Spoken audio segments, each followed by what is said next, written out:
And I loved Farewell, My Lovely when I first read it. Raymond Chandler's novel, Farewell, My Lovely. It was his follow-up to The Big Sleep, introduced Philip Marlowe as a great character.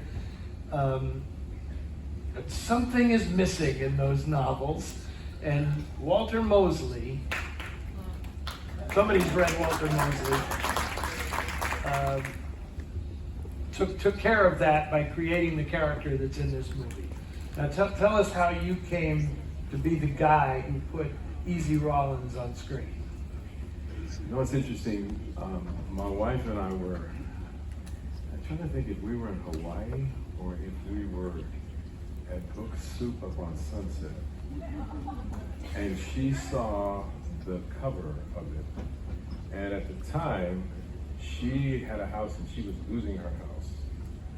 And so she got drawn to that. I mean, first the cover brought her in, and then she got drawn to the story. And so it was over at, it was, I think, God, what studio was it now?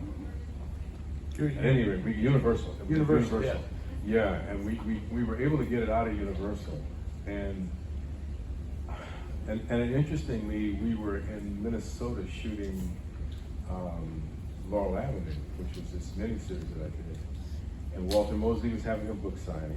So Jessie came up with all of her books and everything. And so he wanted to know, my wife, he wanted to know how I knew about his how I read his screenplay. And so I told him, you know, and see what had happened was Walter, actually even in his, he'd been, you know, through the whole studio process with the notes and everything that they put you through. Mouse wasn't in it. Because they wanted to make Easy a much more take charge, kind of a typical protagonist.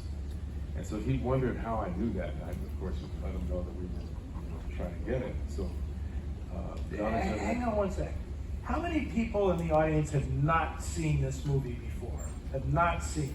Oh, I'm okay. So that's so when Carl mentions Mouse, those of you who have seen the movie know that that's Don Cheadle, and he is extraordinary in this film. But is an amazing character. So the fact that he wasn't in that draft is weird. Yeah. And so at any rate, it was cool because then I was able to come in and kind of have a free hand about interpreting his work. And that was great. You know, Gary Gassman got me a lot of music from the era, and I listened to that music and wrote to it and whatever, and it was nice. Yeah. It was cool. And was Denzel Washington always going to play Easy? What happened was that Jonathan Demme at the time wanted to kind of shepherd a project for me. One False Move had come out, and he was impressed by that film.